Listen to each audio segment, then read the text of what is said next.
A few staff members missed photo day? Here's how to import last year's photo into Captura.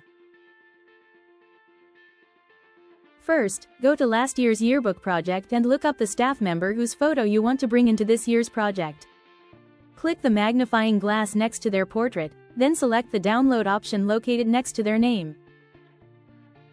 You can then toggle back to the current school year and choose to add a new subject.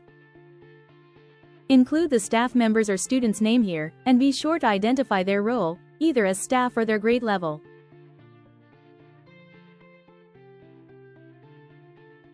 Choose the Portrait button. This is where you will upload the portrait you saved from the previous year.